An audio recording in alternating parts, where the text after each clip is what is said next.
Hello बच्चों, welcome to my YouTube channel rare blood classes. तो आज हम लोग बात करने वाले हैं ब्लड कोएगुलेशन के बारे में। तो आइए स्टार्ट करते हैं हम लोग blood coagulation.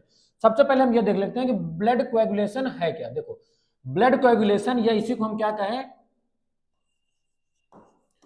Blood clotting.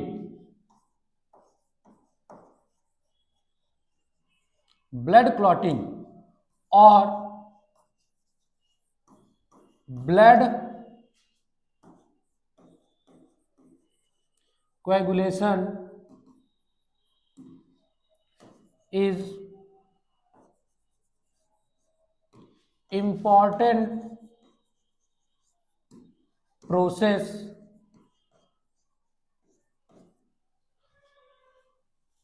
which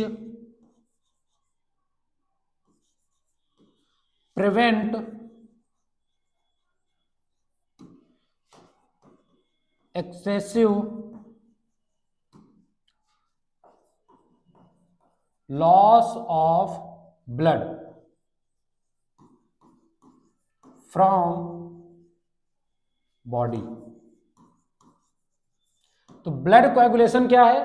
blood coagulation एक प्रोसेस है जो हमारे लिए बहुत ही ज्यादा इंपॉर्टेंट प्रोसेस है। ब्लड कोएगुलेशन हमारे लिए एक बहुत ही इंपॉर्टेंट प्रोसेस है जो क्या करती है, हमारे बॉडी से एक्सेसिव ब्लड लॉस को प्रिवेंट करता है। क्लियर है बात? तो ब्लड कोएगुलेशन का मतलब है, ब्लड कोएगुलेशन क्या करता है, prevent excessive loss of blood from body. अब ब्लड कोएगुलेशन कौन करता है?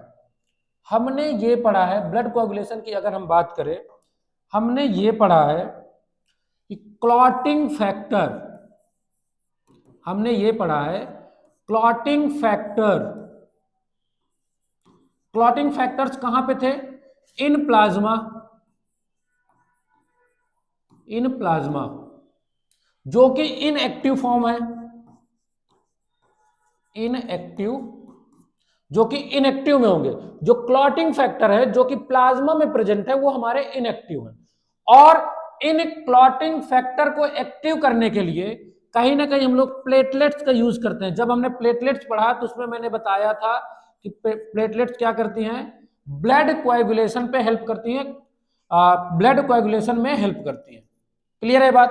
तो ये जो प्लेटलेट्स हैं क्या करेंगी, सम फैक्टर रिलीज करेंगी, सम फैक्टर्स या केमिकल्स रिलीज। किसके लिए रिलीज करेंगी? रिलीज करेंगी किसके लिए? जो प्लाज्मा में क्लॉटिंग फैक्टर है उनको इनएक्टिव से एक्टिव करने के लिए। यह बात समझ में आई? ठीक है। तो ब्लड कोएगुलेशन हमारा क्या है? ब्लड कोएगुलेशन या ब्लड क्लॉटिंग एक इंपॉर्टेंट प्रोसेस है जो हमारे बॉडी में होती है, जिसकी वजह से हमारे बॉडी से, मतलब जब हमको इंजरी हो जाती है तो हमारे बॉडी से ब्लड निकलना स्टार्ट हो जाता है, ब्लड बहने लगता है। तो उसको, वहां से जो ब्लड निकल रहा है उसको बचाने के लिए वहां पे क्या बनता है, एक ब्लड क्लॉट बन जाते हैं, वहां पे ब्लड की क्लॉटिंग हो जाती है, जिससे कि प्रिवेंट करते हैं हम लोग हमारे बॉडी से ज्यादा ब्लड के लॉस को। बात समझ में आई? क्लियर है यहां तक? अब ये प्रोसेस कैसे होगी और इसके बारे में हम देख रहे थे कि इंजरी में क्या होता है। हम अगर यहां पे ये बात करें, इन इंजरी, इन इंजरी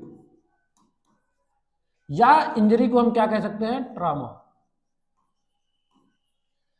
अगर हमारे बॉडी में कहीं भी इंजरी हुई, ठीक है, इंजरी हुई तो क्या होगा?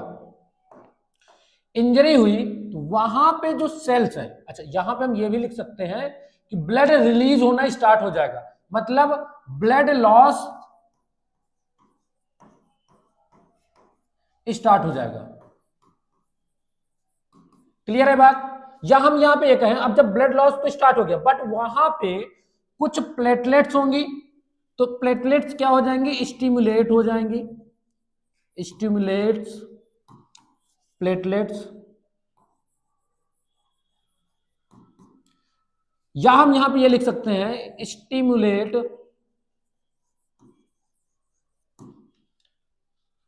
Tissue cells, tissue cells present in the injury side,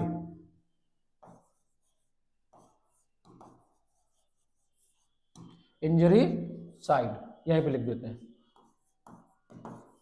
और जब ये स्टिमुलेट होंगी तो ये क्या करेंगी,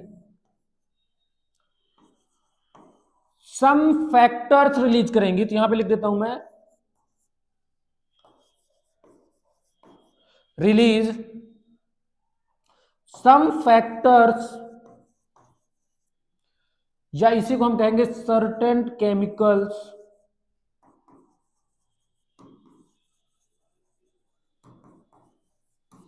और ये जो केमिकल हो गया ये क्या करेगा, ये हमारे जो क्लॉटिंग फैक्टर है उनको एक्टिव करेगा। ठीक है, तो क्लॉटिंग फैक्टर को एक्टिव करेगा और क्या बनाएगा, ब्लड क्लॉट बनाएगा, ब्लड क्लॉट। ठीक है, या इसी को हम क्या कह सकते हैं, कोएगुलेट। क्या यहां तक की बात समझ में आई? हमें हमारे बॉडी में कहीं इंजरी हुई, इंजरी की वजह से क्या हुआ, सीधी सी बात है, जब हमारे हाथ में कट लगेगा तो क्या होगा, यहां से ब्लड बहना स्टार्ट हो जाएगा, और जब ब्लड बहना स्टार्ट होगा तो वहां जो ब्लड के साथ प्लेटलेट्स भी आएंगी, और जहां पे इंजरी हुई है वहां के जो टिश्यू है वो सब क्या हो जाएंगे, स्टिमुलेट हो जाएंगे, और उनके स्टिमुलेट होने की वजह से वहां से एक केमिकल निकलेगा। ठीक है, जो केमिकल निकलेगा वो क्या करेगा, प्लाज्मा में प्रेजेंट जो हमारे क्लॉटिंग फैक्टर है उनको क्या करेगा, वो एक्टिव करेगा, और वो जैसे एक्टिव होंगे, एक्टिव होने के बाद वो क्या करेंगे, पूरा एक नेट लाइक स्ट्रक्चर बनाएंगे जिसमें हमारे डेथ एंड डैमेज, जो हमारे death and damage formed element है वो ट्रैप हो जाएंगे, और वो ट्रैप हो जाएंगे तो उसके बाद वहां से ब्लड बहना बंद हो जाएगा। ठीक है, तो अब देखो यहाँ पे, तो ये चीज समझ में आई, तो हमारा ब्लड क्लॉट हो गया, और ब्लड जैसे क्लॉट हुआ तो यहां से हमारा ब्लड निकलना है, ब्लड का लॉस बंद हो गया। अब देखो, जो मैंने यहां पे सर्टेन फैक्टर की बात की है, सर्टेन केमिकल की, सर्टेन फैक्टर्स, वो सर्टेन फैक्टर में वहां से रिलीज होता है थ्रोम्बो काइनेज, जो एक तरह का क्या है, एंजाइम कॉम्प्लेक्स है, एंजाइम कॉम्प्लेक्स।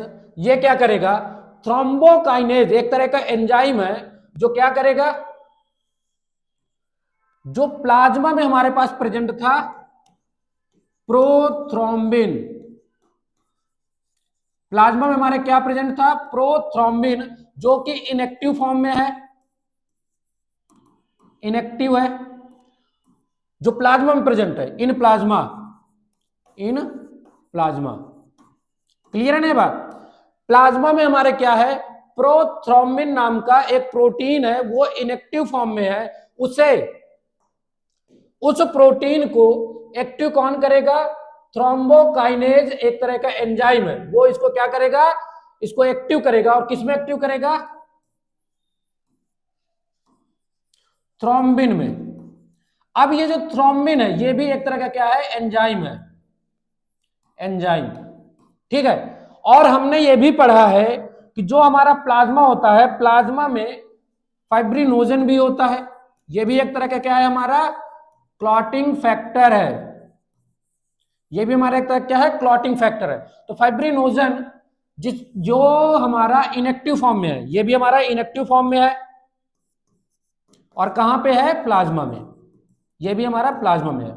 इसको कौन एक्टिव करेगा, इसे एक्टिव करेगा हमारा, जो अभी हमने प्रोथ्रोम्बिन से हमने जो हमारा एक्टिव फॉर्म क्या था, थ्रोम्बिन, थ्रोम्बिन अब किसको एक्टिव करेगा, फाइब्रिनोजन को, किसमें एक्टिव करेगा, फाइब्रिन में।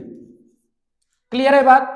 अब यहां पे देखो, जो फाइब्रिन है हमारा, ये क्या है, हमारा एक्टिव फॉर्म है, और ये थ्रोम्बिन भी हमारा क्या है, एक्टिव है। क्लियर है बात? अब ये जो फाइब्रिन है ये क्या करेगा, एक नेटवर्क बनाएगा, क्या करेगा, ये एक नेटवर्क बनाएगा, नेट लाइक स्ट्रक्चर बनाएगा कुछ ऐसा, कहां पे बनाएगा, इंजरी साइड पे, कुछ ऐसा बनेगा।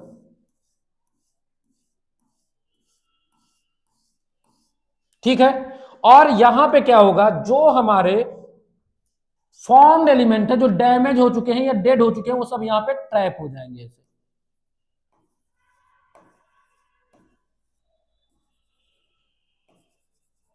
क्लियर है बात? ठीक है, तो फॉर्म्ड एलिमेंट जो हमारे डेड या डैमेज हो चुके हैं वो यहां पे क्या हो जाएंगे, ट्रैप हो जाएंगे, और ट्रैप हो जाएंगे तब यहां पे क्या हो जाएगा, ब्लड क्लॉट हो जाएगा, ब्लड यहां से बहना बंद हो जाएगा। तो यहां पे मैं लिखूंगा अ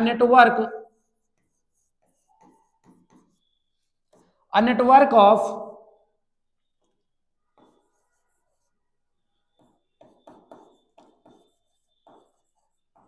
fibrin thread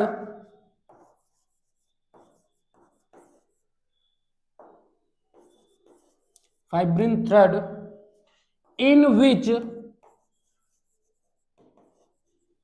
damage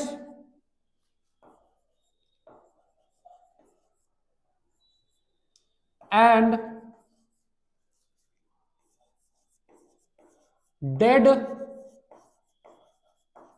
formed element trapped। और ये जब ट्रैप्ड हो गए तो यहां पे क्या बन गया, ये क्लॉट बन गया।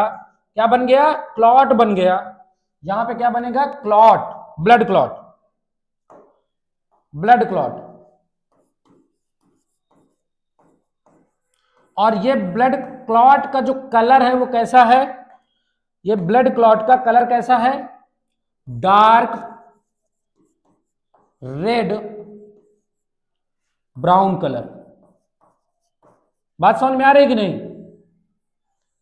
Dark red brown colour. इस पे हम लोगों ने यह भी देखा कि प्रोथ्रोम्बिन को थ्रोम्बोकाइनेज एक्टिव कर रहा है, और थ्रोम्बिन जो हमारा है वो किसको एक्टिव कर रहा है, फाइब्रिनोजन को। तो यहां पे हम ये देख रहे हैं कि एक लिंक रिएक्शन हो रही है, इसलिए इसको हम क्या कहते हैं, इसको हम ये भी कह सकते हैं सीरीज ऑफ लिंक्ड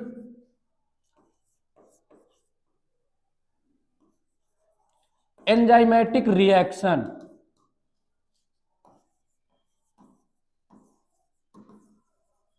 क्लियर है बात, यहां तक किसी को कोई दिक्कत नहीं होनी चाहिए। एक बात यहां पे और बता देता हूं मैं, वो ये है, हमने एक वर्ड पढ़ा है जिसका नाम है सीरम। सीरम क्या होता है, अगर हम बात करें टोटल ब्लड की और ब्लड से हम माइनस कर दें क्लॉटिंग फैक्टर, क्लॉटिंग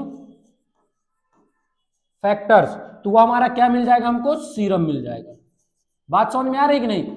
तभी क्या होता है, जैसे ही हम लोग ब्लड टेस्ट कराने जाते हैं तो सबसे पहले उससे क्या किया जाता है, हमारे ब्लड को सीरम में कन्वर्ट कर लिया जाता है, जिससे कि हमारा ब्लड, जो हमारा ब्लड है वो क्लॉट ना हो।